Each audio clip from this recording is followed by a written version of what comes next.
Greetings friends, it's me, Wayman29, and I'm responding to the video, Ned Clark, Prayer is Useless. And I just want to say, Ned, I watch your videos, you have some pretty good points of view, and I just wanted to respond to this one because I like to look at things from an anthropological point of view.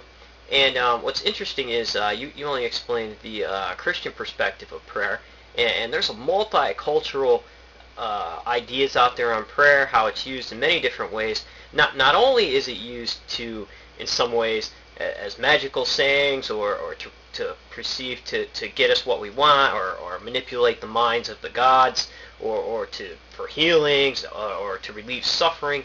And a lot of questions you raise are addressed in Bart Ehrman's new book called God's Problem. And I'll post a link to the interview that he did on NPR talking about suffering and the idea of suffering and how religious literature sometimes doesn't always answer everything. You know, a lot of people say, well, it's God's will, like you mentioned, Ned, it's God's will. However, God's will does not explain, you know, tornadoes and tsunamis, you know.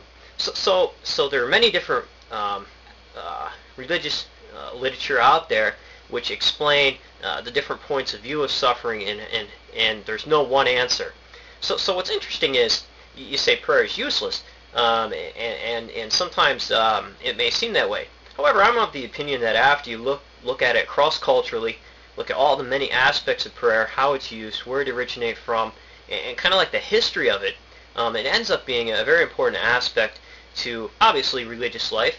And what's interesting is even if it did give the placebo effect, even if it did, I think that would say maybe it works. Possibly if I was that minister and I knew that you were an atheist and your wife was in the room, I would not pray. I would not pray. I would show you respect because, like you said, it should be done. And a lot of times I find that evangelical ministers are very cunning. Like, that's their way of getting a kick in, you know, to come in and pray over you and do the whole religious experience when you're down, and when maybe that, you know, it wasn't the right time to do all that. It's kind of like preaching a hellfire and brimstone sermon at a funeral, you know, and we are all glad that you didn't pitch into the hereafter, and we're all glad that you are still with us. However, what I would do is like you suggested, if your wife was a believer in some kind of religious ideas on prayer, and she appreciated that, I would take her into a room and say a prayer for you, for her sake, and let that be what she believed as a part of her belief system, a comforting aspect, showing her that I cared. Now, my mom is very religious. She's an evangelical, and I'm somewhat agnostic, and because I have all these anthropological ideas, and I like studying why people think the way they do and why people do the things they do and how it all originated.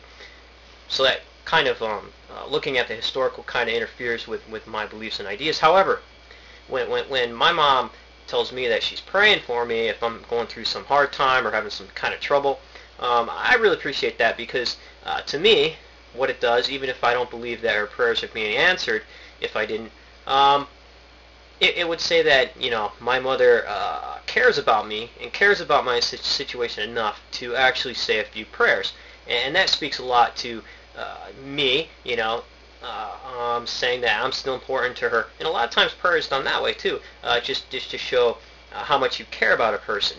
And in that, psychologically, it can work for a person who may be having a hard time.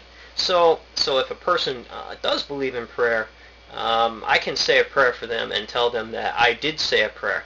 Whether it works or not is none of my business. If they believe that prayer is powerful, then it can work. So I guess what I'm saying is that if for those who, you know, may not think it works, that's fine. And for those who do, and they believe it works, and they believe it's a powerful tool, so what? You know, let them think that.